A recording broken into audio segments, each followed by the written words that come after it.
Welcome to Conversations in Social Care, a unique and refreshing podcast for the social care sector, brought to you from Care Talk.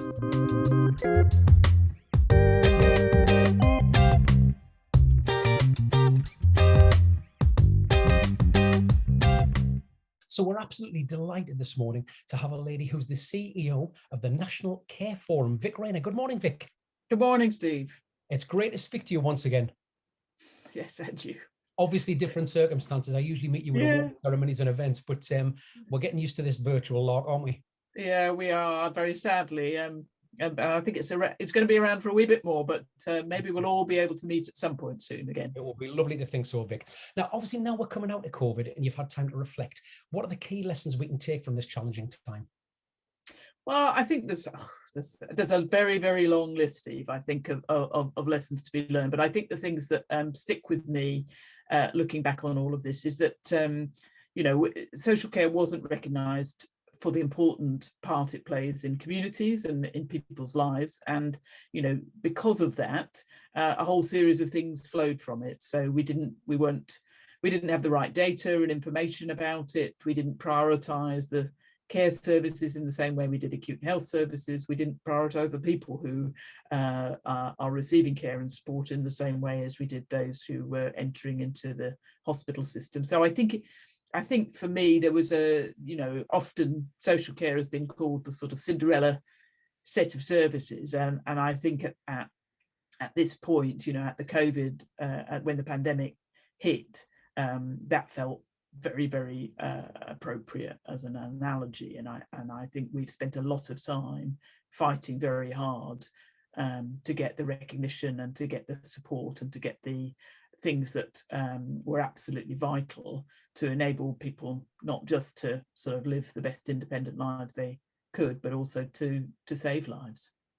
Yeah, and obviously I have to say that you've been constantly giving media interviews and you've been very eloquent, as always, in representing the social care sector in a brilliant, brilliant light. Obviously, it's been a sensitive time. Did that bring its own pressures? I think I'm hugely passionate about social care and about housing and about community services and the not-for-profit sector. So this is my life in a way, and I think what's really the pressures that I might have felt were nothing in comparison to the pressures that those people on the front line felt, the people managing those services, and very much in my mind, and the people who were the loved ones and the relatives of those who were receiving care, as well as the people receiving care themselves. So I think there's a collective pressure, and I think organisations like the National Care Forum can play a really important role in advocating and raising profile and raising issues, but we're not having to do the doing, and I think trying to manage and provide support within, though particularly these very frightening peak moments of the pandemic. I can only imagine, and I talked to obviously lots of people who've been working and living through that, and the pressure has been phenomenal. Well, lots of people I've spoken to, like I said, Vic, have said you've done a great job championing the social care sector, as you always do. So well done on that. It couldn't have been easy. So obviously, pre-COVID, if you can remember that far back, it does seem to have been with us for ages. How would you relax in your spare time? Well, I dabble with exercise and running and that sort of thing. I have a family, 3 kids, so time away from work is time busy doing other things to support the family. I'm not a great one for hot baths and candles and lavender, but I do like to read and switch off with other things. I have a little girl. Telly, really. Having 3, my God, I have 1 child and that's hard enough. So yeah, fantastic. Now, growing up, of course, I didn't realise this, but your mum was an occupational therapist. How did this shape and influence your impression of social care?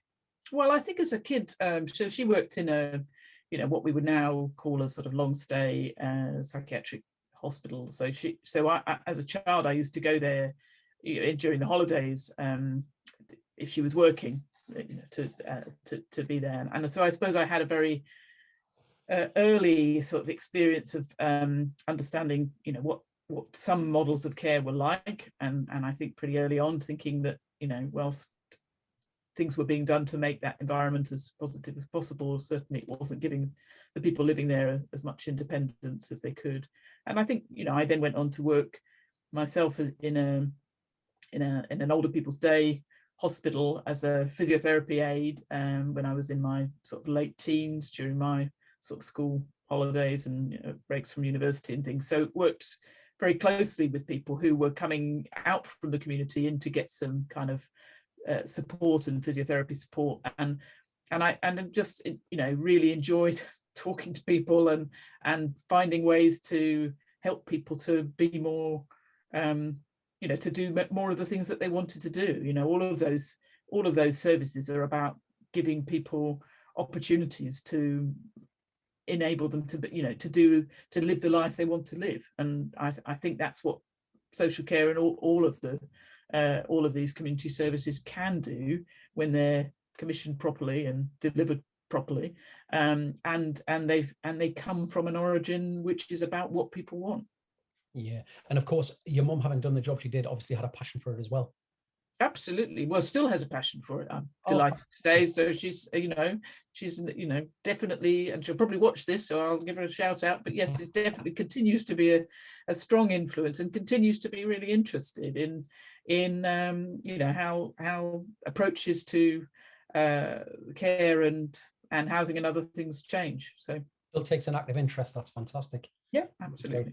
As CEO of the National Care Forum, Vic, what are your own personal values, and how do you ensure that these are sort of instilled in the people you work with?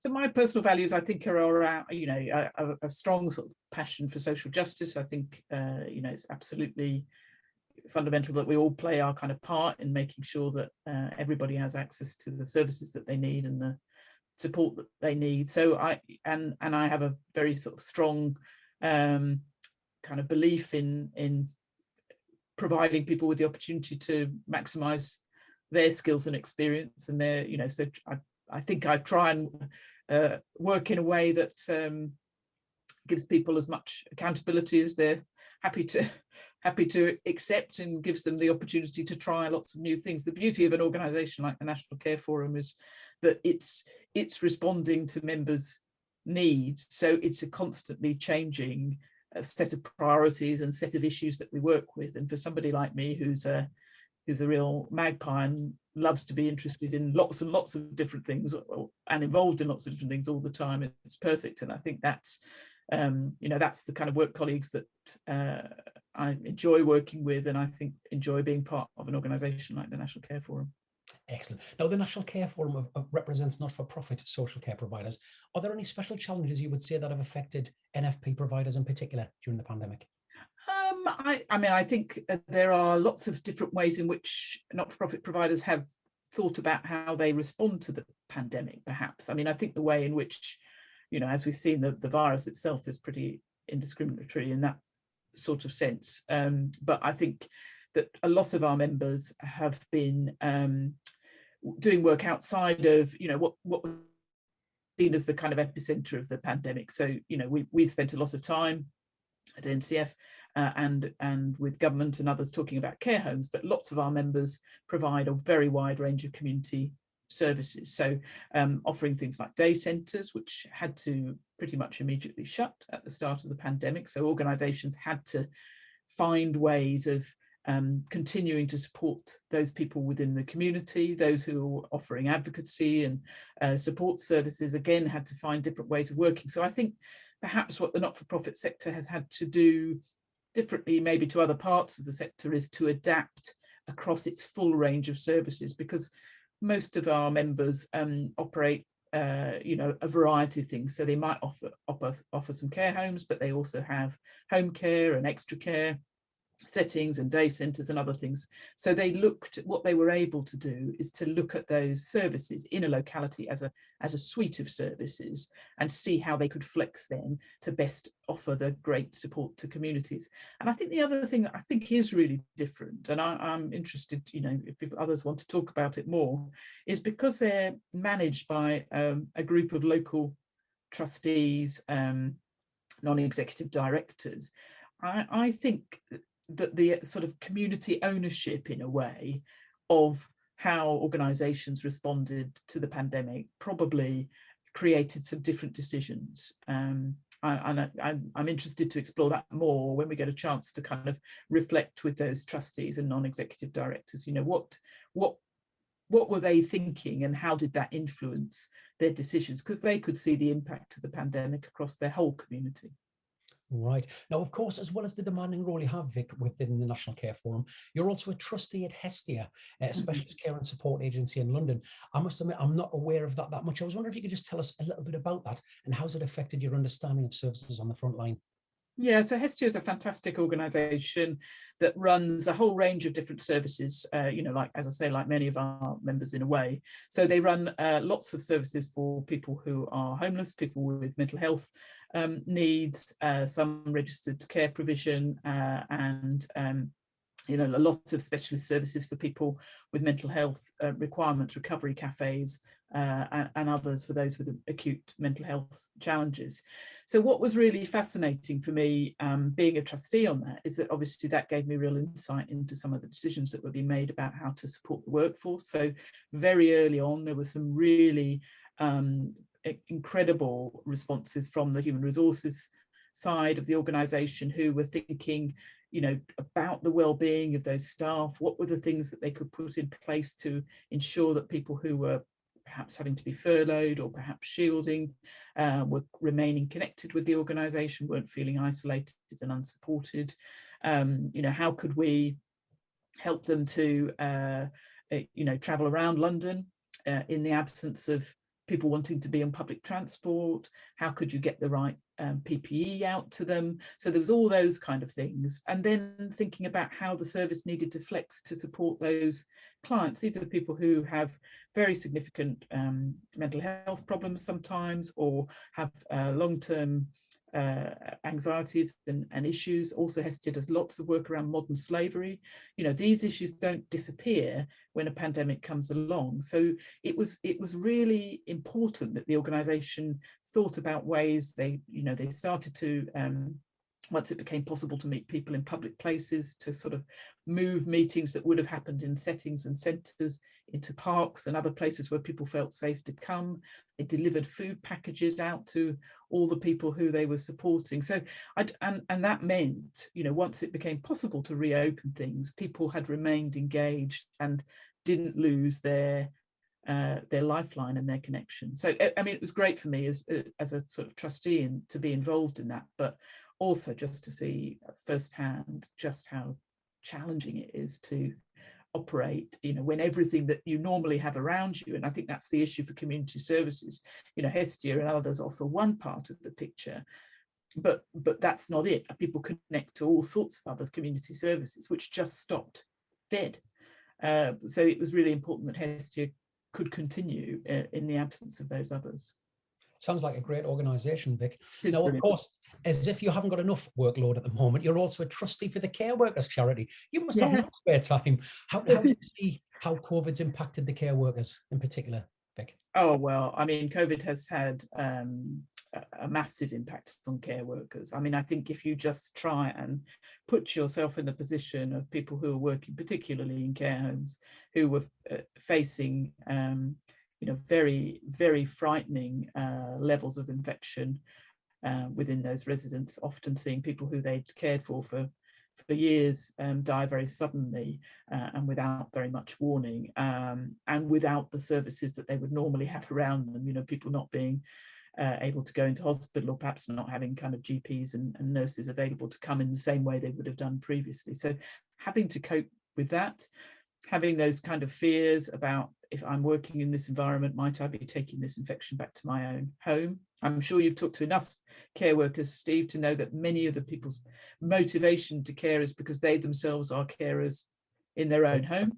Yeah. So they're really frightened that they might be taking it home to perhaps, you know, children that they're supporting, or older relatives.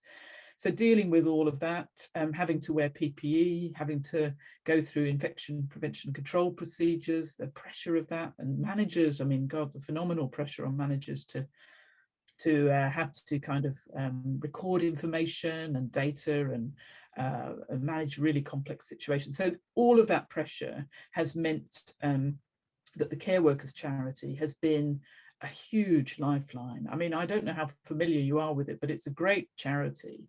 And over the last year, it's been able to give out over £2 million worth of grants to care workers. And the fundraising of both the support from the sector, but also from the wider community who've understood the position of care workers, perhaps for the first time, perhaps realised that care workers are out there doing this incredible job 24 hours a day, 7 days a week, has been enormous. So getting that, getting that kind of recognition and endorsement from the wider community has been really important, and we need that to continue. So we need those messages to keep on out there, that because we're very worried that post-COVID, the pressures on care workers, their well-being will continue, and we've set up a new fund focusing on the mental health support requirements for care workers, so really looking to champion that as well. Oh yeah, the work they do is fantastic. Obviously, within the Great British Care Awards, we raised as much as we could during many of our events for the Care Workers charity. It's fantastic. Now, I just thought you were the CEO of the NCF, Vic. There's another job title here, which I didn't know about. Director of the Global Aging Network. Fantastic. This must have provided you with some sort of valuable insights from across the globe. What's being part of such a network meant in practice? Well, it's brilliant, actually. So I'm a director in the sense of a kind of board member in that way. So it's not my official job title in that way, but it's great because it's meant that on a very regular basis, I've been able to link up with colleagues from across the globe and find out how COVID has been impacting in other countries. We've been able to bring some of that expertise to the National Care Forum membership. So a couple of weeks ago, we had a brilliant session where we had colleagues from Canada who came and talked about how they'd been approaching visiting in Canada. So learning from experience in that way. We've been able to be part of global kind of reviews of how COVID has impacted. We've been working closely with colleagues from the US to understand how they have been working with their membership to bring together messages about the impact of COVID, and looking at the similarities and the differences there, and obviously encouraging the UK government to look more broadly and see what the lessons learned are from out there. So it's been great to get information. It's also been a really good source of solidarity and and understanding from across the globe. Excellent. Now, anybody who knows you, Vic, I've met you several times now, knows your passion for social justice. How can we finally achieve parity of esteem between social care and the NHS colleagues, in your opinion? Well, not through the current white paper on health and social care reform, I don't think. I mean, I think the, as I say, one of the opportunities perhaps of COVID is that, actually people on the street now understand what a care worker does. So that's a really important step forward, because, obviously people understand what their experiences of the National Health Service and what their experiences of nurses and others within those settings. I think a lot of people didn't really understand what care workers did. So there's lots of things we've got to do to get to parity. We need to find ourselves, we need to get a government to actually engage in the reform agenda. So we've got several promises around this from this government. We need to set out a really clear workforce plan for social care. There is a clear one for NHS staff, but we don't have one for social care workforce. And that needs to talk about the regulation of the workforce. It needs to talk about the training requirements of the workforce, and it needs to talk about the terms and conditions. And it will be through those terms and conditions and the understanding of what we need and expect care workers to do now in the future that we'll get towards that parity position. But the problem that we have right now is that, if you go to work in care, you're potentially having to work at or close to national minimum wage. You don't have the same pension requirement, abilities that you would within somewhere like the health service. You don't have the same ability to move between jobs without losing some of those terms and conditions, which is a fantastic thing for people who want to move around. And we don't have the same kind of set of qualifications that people can see as a kind of a proper career. So there's lots of work to be done around there. But yes, that is an ambition to get to parity. And I think it should be an ambition for the whole country that we get those care workers who've done an absolutely phenomenal job properly recognised. Hopefully that will come, as you say. Now, digitalisation is obviously big on the agenda for the National Care Forum, Vic, at the moment. How do you think this will impact care delivery going forward?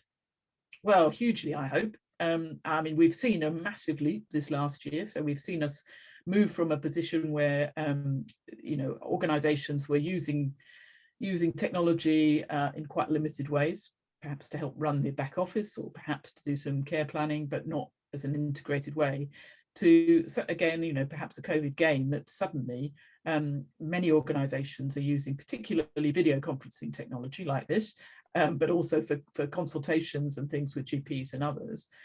So using that on a very regular basis. So we've got to seize that moment and say, right, how do we leap off this platform into a more digital future? Lots of wins to be gained. One about data. Absolutely. So having the opportunity to share data with colleagues across health, local government, housing, whoever we need to share it with, that will be a great gain.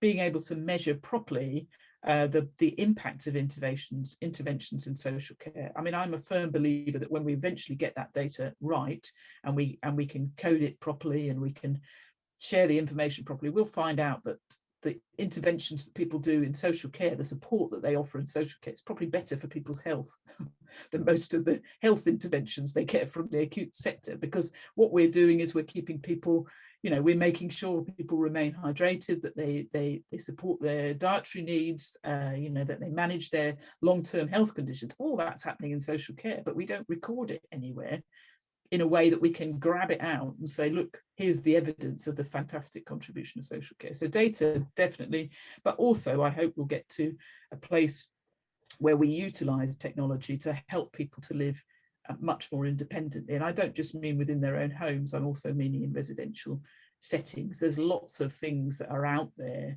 that are used for tech in people's own homes that could be adapted for a market for residential care, and indeed could be used to support and connect people so that they can manage their care and manage the care that they want in a much more meaningful way. So brilliant. I mean, I don't see a future that I know people get very exercised about of robots on every corner of social care provision, but I do see a place for robots and robotics in a way that will help people around lifting, that might help people to be able to physically walk or lift things that they haven't been able to do before, to prevent the need for double lifting operation, management and handling. Some of the things that people don't like, which take away people's dignity, I think technology offers us an answer to minimize that. Yeah. No, you're coming up to 5 years now at the NCF, Vic. Mm-hmm. You've done many great things.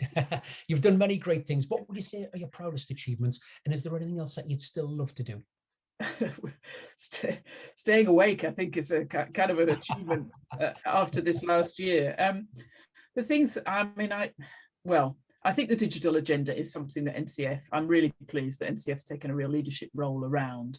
And what's been great is to see the fact that we've been able to persistently kind of raise that and show some of the opportunities that it will bring and the need for that we're now seeing organisations that have emerged in the interim, like NHSX, really taking social care on board as an absolutely vital tool in order to enable integrated health and care. So the things that we've been talking about are now beginning to happen. So that's really exciting. So I think that's great. And I think there's lots of things that we've been able to do that our members are very passionate around in terms of promoting intergenerational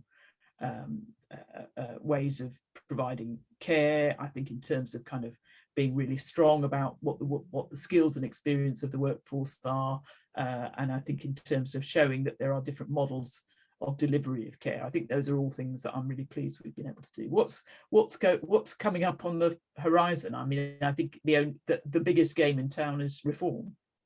So we want to make absolutely certain that the things that our members are are part of that reform agenda, but much more importantly is that we get ourselves to a place where the kind of care that I believe a lot of them offer, which is really person-centered care, that is really flexible and responsive to changing needs, is the norm. But also we've got the voices of people who want to use care now, or are using care now, and those who want to use it in the future, are fundamental to the way in which care is commissioned and the way in which care is delivered. And we're quite a long way away from that. We hear some voices, but particularly around the voices of older people and people living with dementia. I think we haven't got a strong enough focus on what it is that they want and need in the future. And and again, digital will be part of that too. So setting a kind of digital agenda that tells us what will be different in 5 to 10 years' time will be an important part of that too. But I think, yeah, if we could have this government lay out a reform plan, having waited for years and years for the previous governments to actually get one on the table, that will be great news. And then what we'll be putting all our efforts into is shaping it, working with partners across the care sector, those people who use services, providers, commissioners, and government, to say, this is something we can all sign up to. This is something that's important to people, and this will change lives, because that's what social care does. It does indeed. As we come out of COVID, Vic, what are you looking forward to the most? Probably a day off, I would imagine, from all yeah, yeah. Well, I suppose this is going to say I'm not going to be the most exciting person and say go kiteboarding or something like that. But I think the thing I'm looking forward to is being able to say lessons have been learned. Yeah. It's a bit kind of, I know it's a bit cliche, but in a way, I can't bear the thought that we come out of this and nothing has changed. Yeah. So that's the bit that I want to be able to say is, we've learned some lessons and we know what to do faced with a situation like this again. I don't think that's a cliche. I think that's a great answer, Vic. Superb answer. So, of course, as with me, we've had to change the way we work. I'm doing a lot of online events now, a lot of Zoom events, and I'm working with people that I've never actually met in person, which is a bit strange because most of my live events, I meet people. Is there anybody that you've sort of met Zoom-wise, or who's really inspired you, who you'd love to meet in person when this is all over? Well, I think there's so many people I'd like to meet. I mean, I've got members of my team I've never met in person, so I think I ought to kind of prioritize catching up with some of them. But I think and it's fascinating. So particularly, there's lots of people in government that I've been working with night and day and over weekends and things, and never met, and probably never will, because they've moved on in the interim to something else.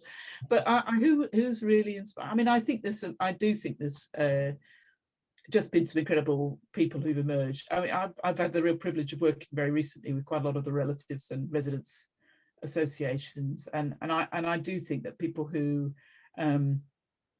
are prepared to really put their lives on hold whilst they champion and find ways to kind of raise the issues on behalf of other people are incredible. So I think the sort of passion and commitment of some of those organizations and individuals, and there are other people out there who, I sit on lots of these meetings, and there's huge numbers of organizations like NCF in a way there, and we're all paid to be there, and and there's other people who are representing people who use services, or people who who volunteer, or carers, unpaid carers, and they're all doing that, and they're doing that because they care and because it's important, and I just think that they've made such a difference to the lives of thousands and thousands of people. So I think I'd love to continue to connect with them and continue to be inspired by them. Excellent. And the final question, Vic, which I've asked all our distinguished guests so far, you've probably touched on a few of these already, actually. If you had a magic wand, if there was such a thing, and you could be granted 3 wishes, what would they be for social care? The white paper being one of them, I guess. Okay, well, to use an old coined, a well-hardened phrase, my 3 wishes would be ambition, ambition, ambition. And until we have that, until we collectively have ambition for social care, things aren't going to change. And we all need to have it. We need government to have it. We need community, people to have it. And we need to make sure that when we think about anything to do with social care, we think about how can it be the best it can possibly be. Yeah. Vic, I have to say it's been an absolute pleasure talking to you as always. We appreciate you, such a busy lady. Thank you so much for your time. Okay, nice to see you, Steve. Thank you. Our next guest will be announced very soon, so keep an eye on our social media. A reminder that the link to nominate for the Social Care Top 30 is in the podcast description.